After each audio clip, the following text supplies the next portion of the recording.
Hi friends, welcome to Praveen digitals. Friends, ఈరోజు వచ్చేసరికి మన ఛానల్లో కొత్త వీడియో చేయడం జరుగుతుంది. అది కూడా వేలంగినికి సంబంధించింది అనమాట. సో వేలంగిని గురించి మన ఛానల్లో ఆల్రెడీ ఇంతకుముందు 3-4 వీడియోలు అయితే చేసి ఉంచాను. వేలంగినికి సంబంధించినటువంటి ఫుల్ డీటెయిల్స్, అక్కడ చూడవలసిన విజిటింగ్ ప్లేసెస్ అన్నీ కూడా ఒక వీడియో చేశాను. అంతేకాకుండా వేలంగినిలో రూమ్స్ ఎలా బుక్ చేసుకోవాలి, రూమ్స్ ఇన్ఫర్మేషన్ అంతా కూడా ఒక వీడియో ఉంది. అంతేకాకుండా తెలుగు రాష్ట్రాల నుంచి వేలంగినికి మనం ఎలా చేరుకోవాలనేటువంటి ట్రైన్ బ్లాగ్కి సంబంధించినటువంటి వీడియో అయితే ఒకటి ఉంది. ఇంకోటి అయితే బీచ్ రోడ్డుకి సంబంధించి తర్వాత అక్కడ ఉన్నటువంటి విశేషాల గురించి అయితే మరొక వీడియో ఉందన్నమాట. ఇవన్నీ కూడా మీకు డిస్ప్లే చేస్తున్నాను. సో కింద డిస్క్రిప్షన్లో లింక్ అయితే ఇస్తాను, పైన కార్డ్స్ అయితే మీకు అయితే రిలీజ్ చేస్తాను, చూడండి ఎవరైనా చూడకపోతే. సో ఇక ఈరోజు వీడియో వచ్చేసరికి అయితే బడ్జెట్ సంబంధించిన అనమాట. వేలంగినికి పర్ హెడ్ వచ్చేసరికి 1 డే ఎంత బడ్జెట్ అయితే అవుతుందో అనేటువంటిది అయితే మనం డిస్కస్ చేసుకుందాం. ఎందుకంటే నా వీడియోలో చాలా మట్టుకు అందరూ కూడా బడ్జెట్ వీడియో చేయమంటున్నారు, ఎంత అవుతుంది, ఎంత కాస్ట్ అవుతుంది పర్ హెడ్ అనేది. సో మనమైతే ఈరోజు బడ్జెట్కి సంబంధించిన వీడియో అయితే మనం మాట్లాడుకుందాం. తక్కువలో తక్కువ అనమాట, అంటే ఒక మిడిల్ క్లాస్ ఫ్యామిలీ ఎలా బడ్జెట్ అయితే చేయగలదో ఆ బడ్జెట్ విషయాలు అయితే మనం ఈరోజు వీడియోలో డిస్కస్ చేసుకుందాం. సో వీడియోలోకి వెళ్ళే ముందు ఎవరైనా కొత్తగా చూస్తున్న ఛానల్ తప్పకుండా సబ్స్క్రైబ్ చేయండి. కింద మీ విలువైన సమాచారాన్ని కామెంట్ రూపంలో నాకు తెలియజేయండి. మీకు వేలంగినికి సంబంధించి ఇంకేమైనా డౌట్స్ ఉన్నా కూడా కామెంట్ చేయండి, తప్పకుండా ఇన్ఫర్మేషన్ అయితే మీకు అందిస్తాను.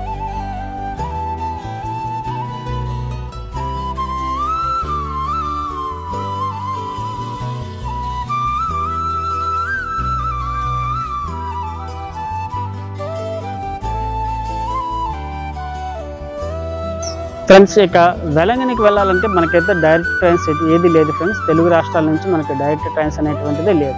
సో ఖచ్చితంగా కనెక్టింగ్ ట్రైన్స్ మాత్రమే మనం యూస్ చేయాల్సిందే.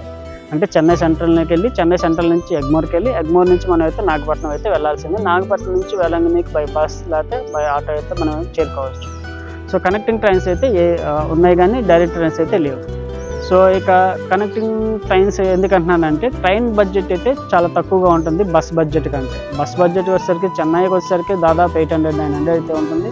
అదే ట్రైన్ అయితే మనం పినాకిని ఎక్స్ప్రెస్కి వెళ్తే 180 రూపీస్లోనే అయిపోతుంది అనమాట. సో మనం ట్రైన్నే ప్రిఫర్ చేద్దాం, ఎందుకంటే చాలామంది మిడిల్ క్లాస్కి ట్రైన్ అనేది చాలా బెస్ట్ అనమాట. తక్కువలో అవుతుంది, తర్వాత చాలా బాగుంటుంది. ఎగ్మోర్ నుంచి నాగపట్నం వెళ్ళాలంటే కరైకల్ ఎక్స్ప్రెస్ ఒకటే మాత్రమే ఉంది.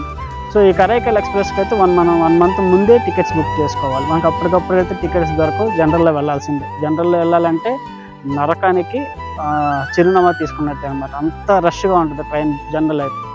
సో 1 మంత్ ముందే మనం నాగపట్నానికి టికెట్స్ అయితే బుక్ చేసుకోవాలి చెన్నై ఎగ్మోర్ నుంచి. ఇక ఫ్రెండ్స్, ఇంకా బడ్జెట్ విషయాన్ని మనం మాట్లాడుకుంటే నేనైతే విజయవాడ నుంచి అయితే ట్రావెల్ చేశాను కాబట్టి నేను విజయవాడ నుంచి అయితే చెప్తున్నాను. సో విజయవాడ నుంచి అయితే మార్నింగ్ అయితే పినాకిని అయితే ఉంటుంది. మార్నింగ్ పినాకిని విజయవాడలో 6:15కి అయితే స్టార్ట్ అవుతుంది.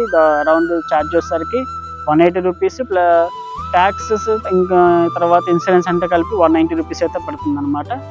సో మనకు దాని తర్వాత ఎక్స్ప్రెస్ ట్రైన్స్ అయితే ఇక్కడ ఉన్నాయి, అవన్నీ కూడా 275 రూపీస్ అయితే పడుతుంది. సో మనం బడ్జెట్ ట్రావెల్ చేస్తున్నాం కాబట్టి నేను బడ్జెట్లో అయితే చెప్తున్నాను. సో పినాకిని చెన్నై సెంట్రల్ వరకు అయితే వెళ్తుంది అనమాట. చెన్నై సెంట్రల్ నుంచి ఎగ్మోర్కి అయితే మనం లోకల్ ట్రైన్ అయితే ప్రిఫర్ చేసుకుందాం. అక్కడ కానీ చాలా మిస్టేక్ జరుగుతున్నారు, చాలామంది బయటికి వెళ్ళి ఆటో మాట్లాడుకుంటున్నారు. జస్ట్ 1 కిలోమీటర్కి ఆటో వాళ్ళు 200 నుంచి 250 రూపీస్ అయితే తీసుకుంటున్నారు. అలా మోసపోవద్దు. చెన్నై సెంట్రల్ బయటికి రాగానే మనకు లోకల్ ట్రైన్ స్టేషన్ ఉంటుంది, అక్కడికి వెళ్తే జస్ట్ 5 రూపీస్తో మనం ఎగ్మోర్ వెళ్ళిపోవచ్చు. సో ఎగ్మోర్ వెళ్ళిన తర్వాత ఎగ్మోర్లో ప్రతిరోజు నైట్ 9కి అయితే కరైకల్ ఎక్స్ప్రెస్ అయితే ఉంటుందన్నమాట. దాని ఛార్జ్ వచ్చేసరికి 255 రూపీస్, తర్వాత జిఎస్టీ, తర్వాత ఇన్సూరెన్స్ అన్నీ కలిపి 265 రూపీస్ అయితే అవుతుంది అనమాట. సో మనం ఎర్లీ మార్నింగ్ 3:50కి అయితే మనమైతే నాగపట్నం చేరుకుంటాం. నాగపట్నం బయటికి రాగానే మనకి ప్రైవేట్ వెహికల్స్ అయితే ఉంటాయి. పర్ హెడ్ వచ్చి 50 రూపీస్ తీసుకుంటారు వేలంగినికి.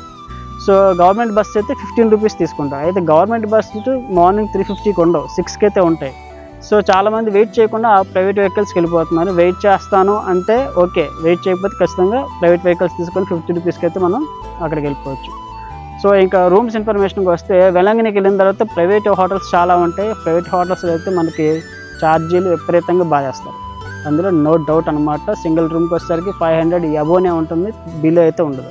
ఇక చర్చ్ రూమ్లో మనం బుక్ చేసుకుంటే పర్ డే వచ్చేసరికి 450 రూపీస్ అనమాట. నాన్ ఏసీ వచ్చేసరికి. ఏసీ వచ్చేసరికి డబుల్ బెడ్రూమ్ వచ్చేసరికి 1600 రూపాయలు అయితే ఉంటుందన్నమాట పర్ డే వచ్చేసరికి అనమాట. సో మనం చర్చ్ రూమ్స్ మనం ప్రిఫర్ చేద్దాం, 1 డే కాబట్టి. వేలంగినిలో కూడా విజిటింగ్ చేయాల్సిన పెద్ద విశేషాలు ఏమి ఉండవు, ఎందుకంటే మనం మొత్తం తిరిగితే 1 డే కంప్లీట్ అయిపోతాయి మొత్తం కూడా. సో 1 డే చాలా అన్నమాట వేలంగిని నా దృష్టిలో అయితే.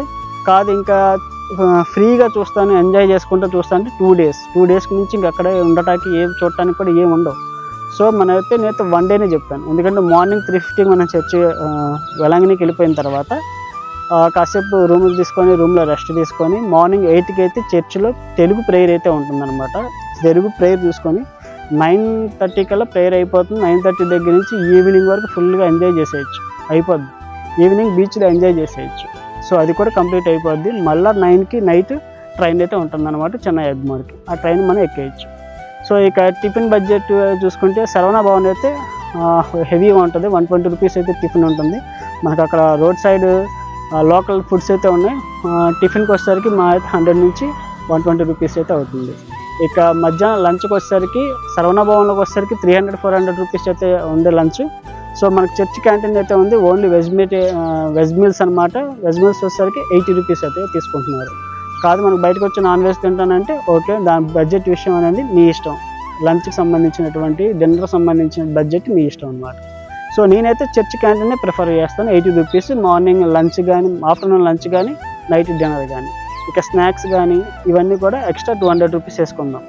సో అంతేకాకుండా ఇంకా వేలాంగిణి అంటే బీచ్ కదా, బీచ్ దగ్గర ఫిష్ తినకపోతే ఎలాగా? ఫిష్ వచ్చి స్టార్టింగ్ వస్తే 50 రూపీస్, చిన్న సైజ్ దగ్గర నుంచి పెద్ద సైజుకి అయితే ఉంటాయి. చిన్నది స్టార్టింగ్ వచ్చి 50 రూపీస్ అనమాట. సో నేను కాస్త బడ్జెట్ వేసుకొని ఒక 100 to 150 ఫిష్ అయితే తీసుకొని ఎంజాయ్ చేయొచ్చు. బీచ్లో ఎంజాయ్ చేయొచ్చు, ఫిష్ తీసుకోవచ్చు, లోకల్ ఫుడ్స్ అన్నీ ట్రై చేయొచ్చు. మొత్తం మీద రిటర్న్ ఛార్జీ అన్నీ కలిపి 2000 రూపీస్లో అయితే మన వేలాంగిణి 1 డేలో కంప్లీట్ చేయొచ్చు పర్ హెడ్. ఇది నా ప్లాన్. మరి మీ ప్లాన్ ఎలా ఉందో కింద కామెంట్లో చేయండి. ఇంకేం డౌట్స్ ఉంటే కూడా కింద కామెంట్ సెక్షన్లో నాకు తెలియజేయండి. పూర్తి డీటెయిల్స్ అన్నీ కూడా మీకు స్క్రీన్ మీద వేస్తున్నాను, కింద డిస్క్రిప్షన్లో వేస్తాను.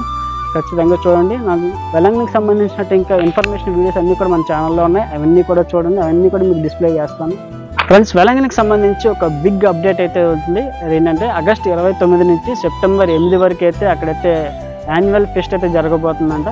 సో సెప్టెంబర్ 8న మేరీమాత యొక్క బర్త్డే అంట. సో అందుకు సంబంధించి ప్రతి సంవత్సరం ఆగస్టు 29 నుంచి సెప్టెంబర్ 8 వరకు అయితే అక్కడైతే యాన్యువల్ ఫెస్ట్ అయితే జరగబోతుంది. ఈసారి కూడా బ్రహ్మాండంగా అయితే జరగబోతుంది. ఇప్పటికే ట్రైన్స్ అన్నీ కూడా ఆల్మోస్ట్ ఫిల్ అయిపోయినాయి ఆ డేట్స్లో. సో త్వరపడండి, త్వరగా అక్కడికన్నీ వెళ్ళాలనుకునే వారికి. సో అద్భుతంగా అయితే అక్కడ జరగబోతుంది. ఆ క్లిప్స్ ఏమైనా దొరికితే ఖచ్చితంగా ఈ వీడియో లాస్ట్లో అయితే పెడతాను, చూడండి. సో బడ్జెట్కి సంబంధించిన ప్రతిదీ కూడా లాస్ట్లో స్క్రీన్ మీద వేస్తాను, చూడండి. తర్వాత కింద డిస్క్రిప్షన్లో కూడా పెడతాను, చూడండి. సో ఇంకేమైనా ఇన్ఫర్మేషన్ కావాలన్నా, ఇంకేమైనా డౌట్స్ ఉన్నా కూడా ఖచ్చితంగా నాకు కామెంట్ చేయండి. మీకు ఖచ్చితంగా అయితే రిప్లై ఇవ్వడానికి అయితే ప్రయత్నం చేయండి.